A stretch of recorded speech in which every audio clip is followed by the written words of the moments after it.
Cek. Bismillahirrahmanirrahim. Assalamualaikum warahmatullahi wabarakatuh. Teman-teman mahasiswa yang saya hormati dan saya banggakan. Pertama-tama saya mohon minta maaf karena baru dapat memulai perkuliahan perdana, khususnya untuk mata kuliah PTK ya. Jadi ini perkuliahan perdana terhitung sejak tanggal 26 Februari ya. Jadi nanti saya minta kawan-kawan untuk mengakses di kampus pertemuan ke-1. Di sana ada modul yang akan saya presentasikan ini dan juga ada video yang sedang kawan-kawan simak. Nah, saya akan memberikan pengantar sedikit tentang mata kuliah PTK ini apa, kemudian saya juga akan mengulas tentang metode pendekatan dan desain pembelajaran kita selama 1 semester ini. Ini penting saya sampaikan karena saya membuat desainnya itu sedemikian rupa, tidak seperti biasanya sehingga penting untuk saya jelaskan. Baik, ini adalah peta konsep yang nanti bisa kawan-kawan pelajari ya, kawan-kawan baca ya. Dan ini adalah pengantar PTK dan kontrak belajar ya. Ini mohon maaf tadi belum kelewat, belum saya ganti. Nah, baik kawan-kawan sekalian, sebagai pengantar saya mau mengawali dengan mengajukan tiga pertanyaan sebagai pengungkit ya. Tiga pertanyaan ini penting saya utarakan sejak awal supaya saya dapat perhatian dari teman-teman sekalian. Yang pertama adalah apa sih itu penelitian tindakan kelas? Yang kedua adalah apa perbedaannya dengan penelitian lainnya? Bedanya apa PTK dengan penelitian lainnya? Dan yang ketiga adalah relevansinya apa dengan profesi keguruan? Saya kan sedang berbicara dengan mahasiswa calon-calon guru. Nah, oleh karena itu pertanyaannya tentu saja adalah apa sih relevansinya mata kuliah PTK ini dengan profesi keguruan? Nah, tiga pertanyaan ini saya maksudkan sebagai daya ungkit ya, sebagai pengungkit ya bagi teman-teman untuk bisa fokus. Oke, saya mulai akan menjawab satu persatu dari ketiga pertanyaan di atas tadi.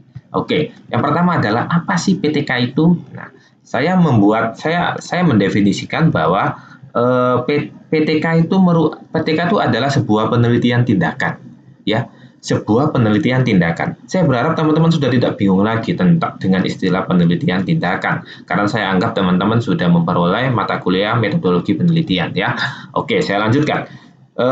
PTK itu adalah sebuah penelitian tindakan yang dilakukan secara terencana dalam situasi nyata, situasi real ya, dalam situasi real yang dilakukan oleh guru dan tujuannya adalah untuk mengatasi masalah pembelajaran. Jadi PTK itu penelitian tindakan yang dilakukan di tempat yang nyata, di tempat yang apa adanya, ya, dan tujuannya adalah untuk mengatasi persoalan yang terdapat dalam proses pembelajaran yang kita lakukan.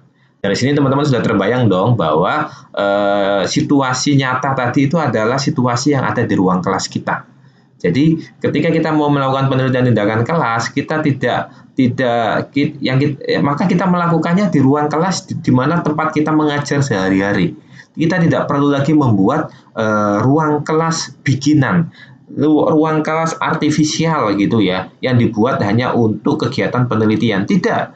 Jadi, tapi PTK itu harus dilakukan di ruang kelas nyata, di ruang kelas real di mana kita mengajar. Ya, jadi PTK itu penelitian tindakan. Mengapa sih ada istilah penelitian tindakan? Karena apa? Karena PTK ini tidak dimaksudkan untuk menguji kebenaran ilmu pengetahuan, tapi dimaksudkan untuk mengatasi masalah. Yang namanya penelitian tindakan itu di mana-mana adalah untuk menjawab atau mengatasi masalah yang ada di lapangan. Nah, ketika kita berbicara penelitian tindakan kelas, maka ini kita sedang berbicara tentang penelitian tindakan yang spesifik betul untuk dunia pendidikan atau spesifik betul untuk proses pembelajaran.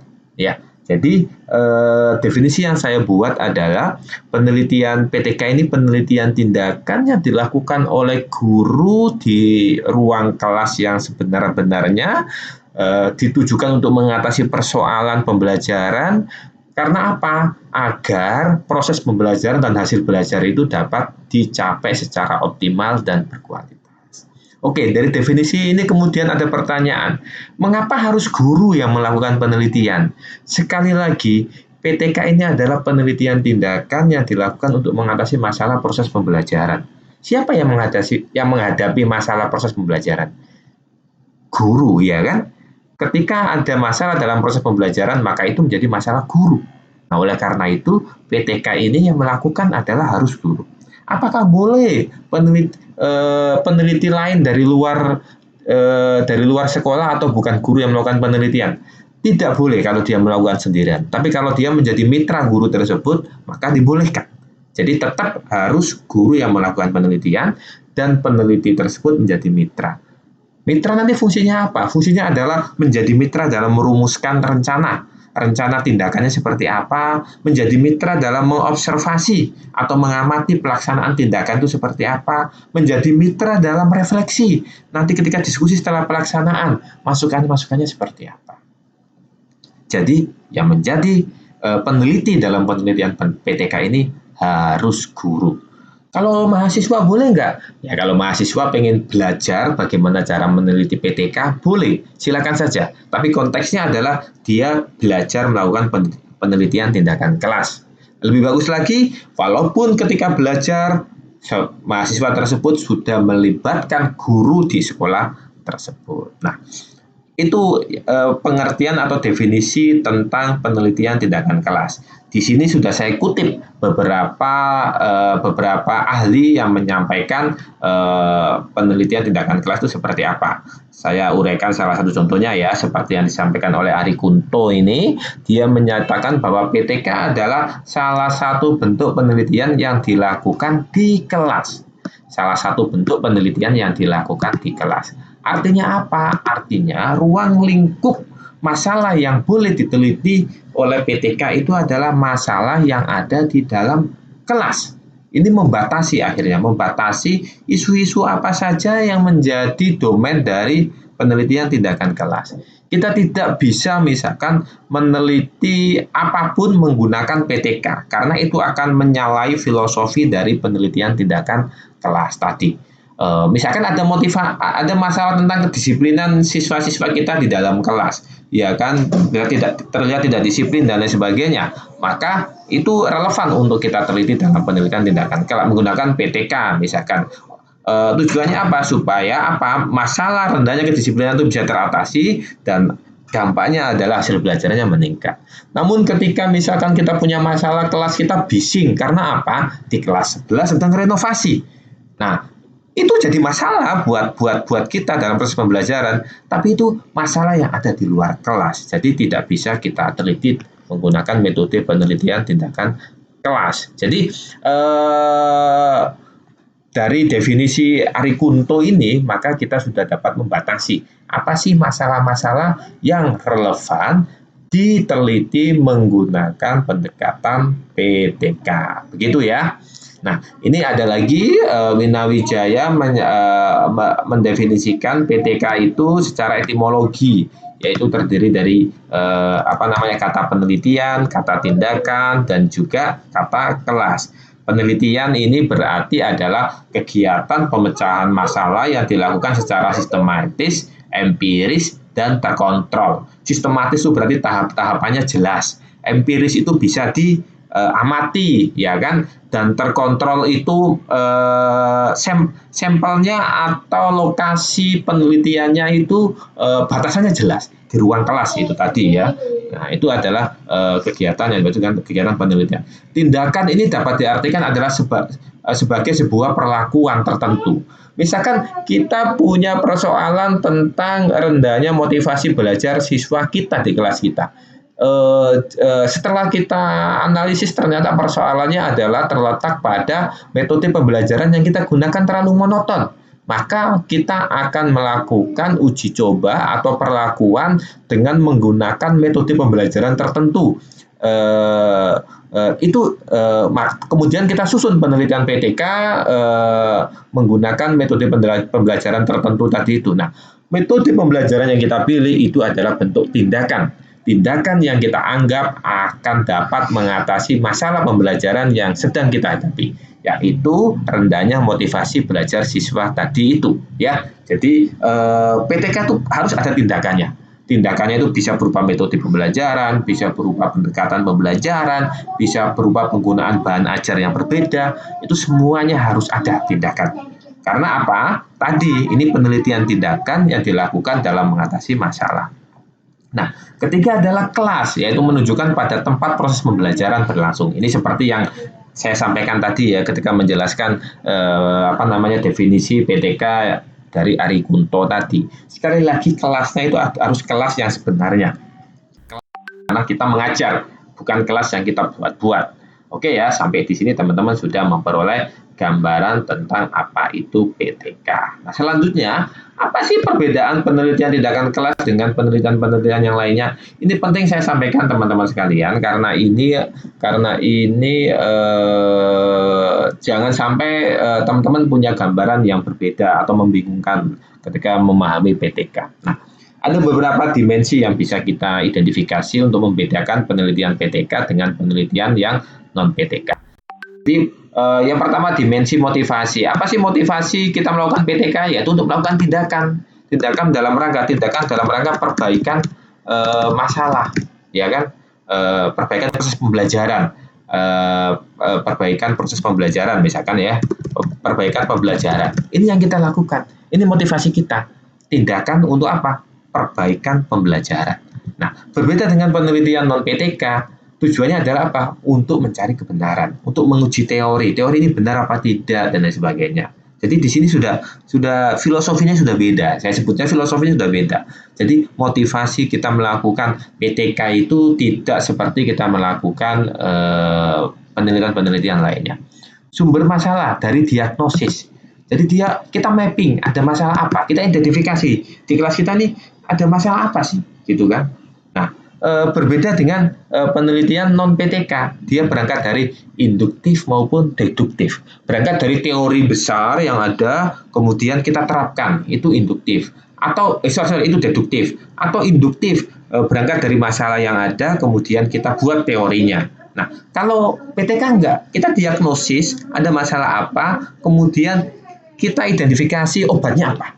Nah, itu yang obat itu akan menjadi tindakannya, akan menjadi perlakuan kita. Kemudian tujuan, ya, tujuannya adalah untuk memperbaiki pembelajaran sekarang dan di sini, ya. Jadi terikat betul. Kalau saya melakukan PTK di kelas 7, maka tujuannya adalah memperbaiki proses pembelajaran di kelas 7 saat itu, ya. Nah, berbeda dengan penelitian pada umumnya, yaitu untuk memverifikasi dan menemukan pengetahuan yang dapat digeneralisir. Hasil dari penelitian yang lainnya itu bisa digeneralisir untuk kelas-kelas yang lainnya. Tapi kalau PTK tidak, hanya saat ini dan di sini. Saat ini dan di sini. Penelitian terlibat. Kalau PTK, maka penelitinya adalah guru. Penelitian yang lainnya bisa orang luar yang tertarik dengan tema tersebut. Sampelnya kasus khusus. Jadi sampelnya adalah siswa yang ada di kelas itu. Sudah, bukan yang lainnya. Sedangkan kalau misalkan penelitian lainnya, sampelnya harus representatif. Ada metode penarikan sampel dan lain sebagainya. Saya kira teman-teman sudah paham. Metodologi yang digunakan dalam PTK itu longgar, fleksibel, bisa kuantitatif, bisa kualitatif, ya kan? Sedangkan penelitian yang lainnya itu baku, misalkan. Penafsiran hasil penelitiannya untuk memahami praktek melalui refleksi oleh praktisi yang membangun. Sedangkan penelitiannya ada mendeskripsikan atau mengabstraksikan serta menyimpulkan dan membentuk teori. Hasil akhir dari penelitian PTK adalah siswa belajar lebih baik, perbaikan pada proses dan hasil belajar. Sedangkan untuk penelitian lainnya yaitu hasil-hasilnya adalah berupa pengetahuan, prosedur, atau materi yang teruji. Ini beberapa hal yang membedakan antara PTK dengan penelitian lainnya. Sampai sini saya harap teman-teman sudah memperoleh informasi yang cukup memadai sebagai bekal awal untuk mempelajari mata kuliah PTK sampai di semester akhir ini. Karena apa? Mata kuliah ini menggunakan pendekatan riset. Artinya apa? Teman-teman nanti saya minta untuk menyusun proposal PTK, tidak berhenti di situ, tapi juga harus sampai melakukan penelitian PTK yang ada di kelas-kelas ada di sekolah-sekolah tertentu. Nah, ini adalah beberapa alasan penting mengapa guru. Nah, oke, selanjutnya adalah saya menguraikan tentang apa sih relevansinya PTK dengan profesi guru. Teman-teman sekalian, tadi kan sudah dapat gambaran ya kan bahwa PTK itu adalah penelitian tindakan yang dilakukan untuk memperbaiki proses pembelajaran. Artinya apa? Artinya dengan melakukan PTK maka guru akan mampu mewujudkan proses pembelajaran yang lebih baik. Nah, saya kira ini tuntutan semua guru, apalagi guru yang sudah profesional. Guru profesional itu tidak ada ruang lagi, tidak ada ruang bagi dia untuk menjalankan proses pembelajaran yang ala kadarnya. Proses pembelajaran yang dia lakukan harus benar-benar mencerminkan performanya, atributnya sebagai guru profesional. Oleh karena itu, dengan pendekatan PTK, maka guru-guru tersebut dapat mengidentifikasi secara terukur dan bertanggung jawab apa persoalan yang dihadapi dan apa solusi yang bisa diterapkan supaya masalah itu diatasi. Nah, dari sini kita jadi paham bahwa PTK ini membantu guru-guru untuk dapat melakukan refleksi secara mandiri namun dengan pendekatan ilmiah. Apa saja perbaikan yang perlu dilakukan dalam proses pembelajaran yang dijalankan. Karena tugas utama guru adalah mengajar. Nah, dengan PTK ini maka guru dapat melakukan perbaikan secara kontinu proses pembelajaran yang dia lakukan. Nah, disitulah pentingnya atau relevansinya PTK dengan profesi keguruan. Nah, jadi kawan-kawan nanti kalau misalkan sudah lulus dari mata kuliah ini, maka teman-teman kalau berkarir sebagai guru akan ada kewajiban melakukan PTK. Bahkan program PPG Pendidikan Profesi Guru, salah satu uji kompetensi mahasiswa PPG itu adalah menyusun dan melaksanakan PTK. Penelitian tindakan kelas. Jadi di situ relevansinya ya. Jadi jadi sangat relevan sekali PTK ini bagi profesi keguruan karena itu akan melekat menjadi tugas guru tersebut. Di makalah ini saya sajikan bahwa guru itu memiliki beberapa tugas. Di samping dia bertugas mengimplementasikan kurikulum dan berbagai macam kebijakan lainnya, guru juga memiliki tugas sebagai peneliti. Nah, PTK inilah menjadi jawaban bagaimana guru dapat menunaikan tugas-tugasnya sebagai peneliti. Saya kira itu pengantar mata kuliah saya tentang PTK. Kemudian saya akan beralih ke isu berikutnya, ke materi berikutnya di modul 1 ini, yaitu terkait kontrak belajar, pendekatan, dan desain perkuliahan. Kawan-kawan sekalian, di sini nanti kawan-kawan bisa membaca lebih detail ya, apa saja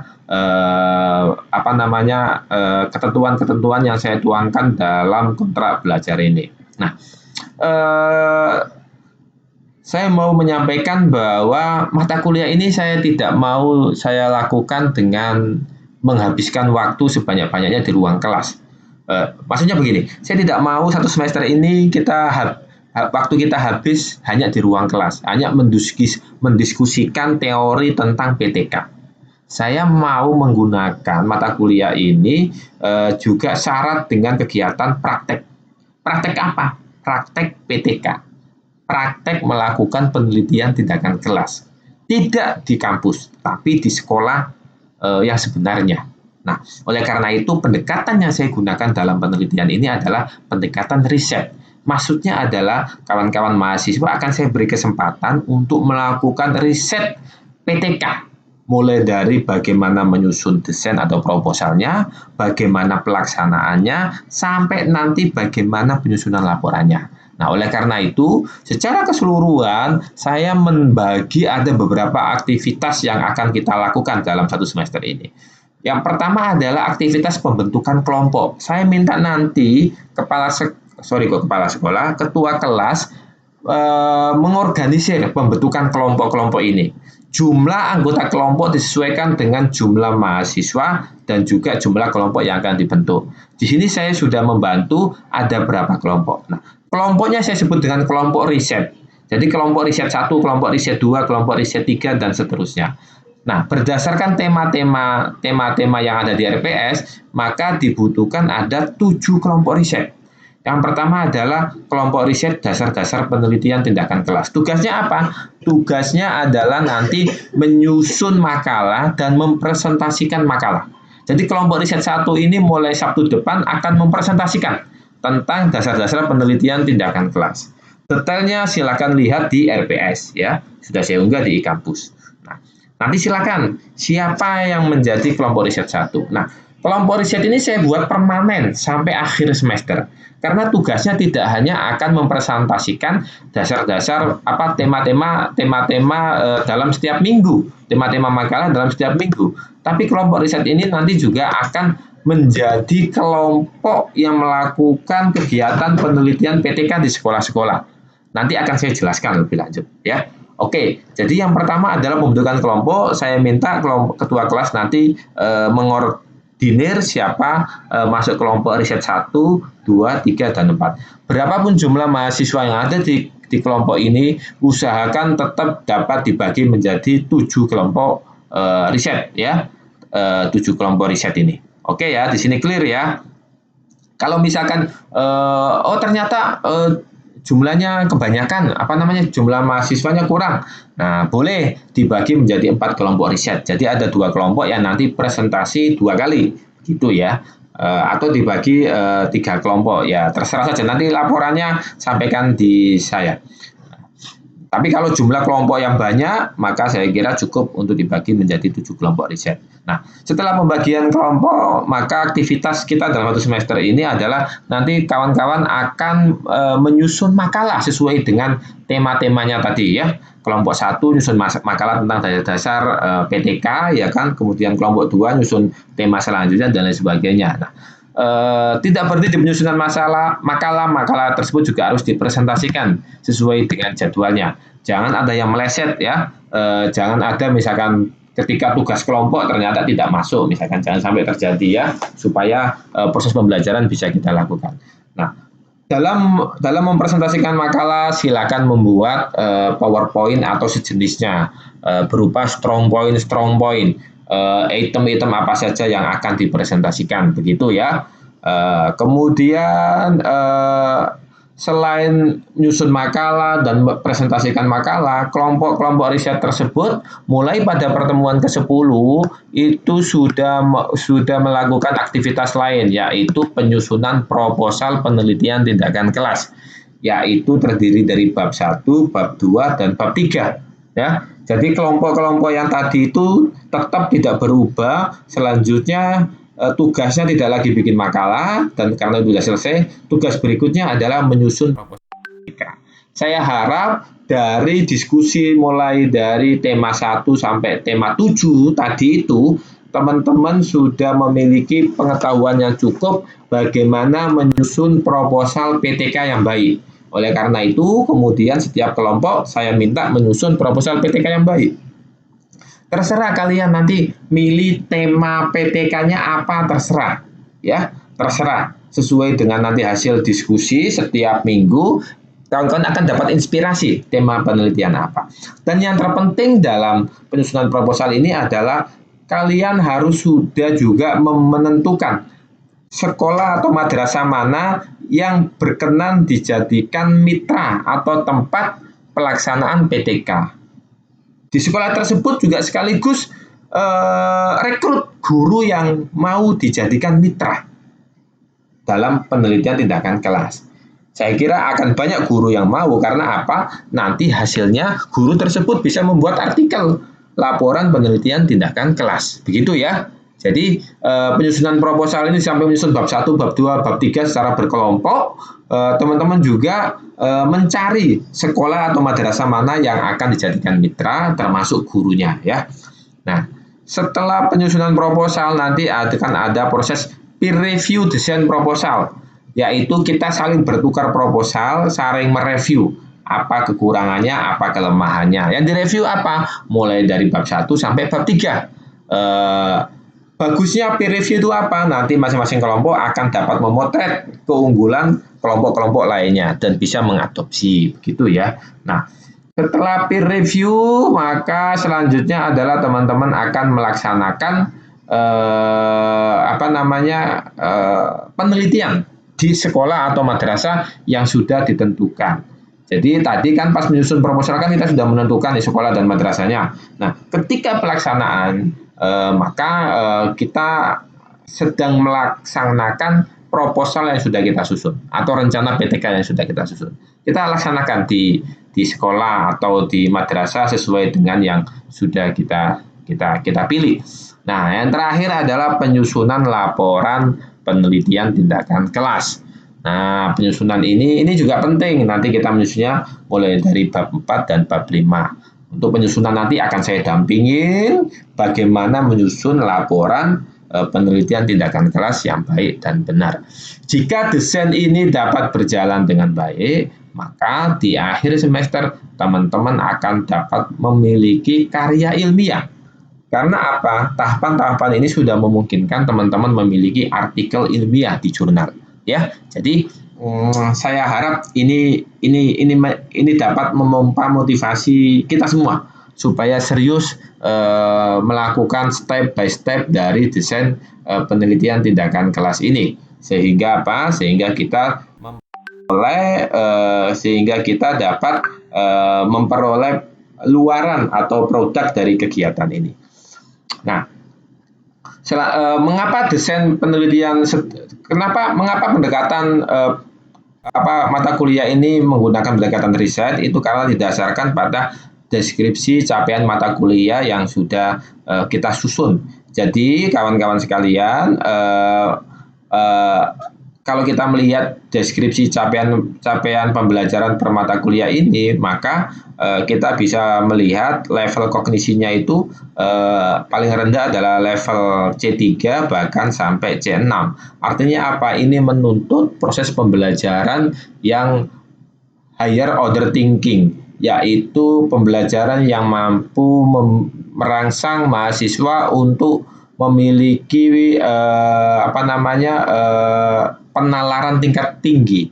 Nah, jadi melalui pendekatan riset ini saya berharap bahwa teman-teman akan memperoleh pengalaman belajar yang bermakna, pengalaman belajar yang relevan dengan level kognisi higher order thinking. Level kognisi yang dirumuskan oleh Bloom dan Anderson ini kan hot itu kan dari 3, 4, 5, 6, 3 ke atas. Nah, oleh karena itu dengan pendekatan riset ini saya berharap kawan-kawan akan mempelajari mata kuliah ini benar-benar dengan memanfaatkan atau memaksimalkan proses menalarnya, menyusun proposal dan lain sebagainya.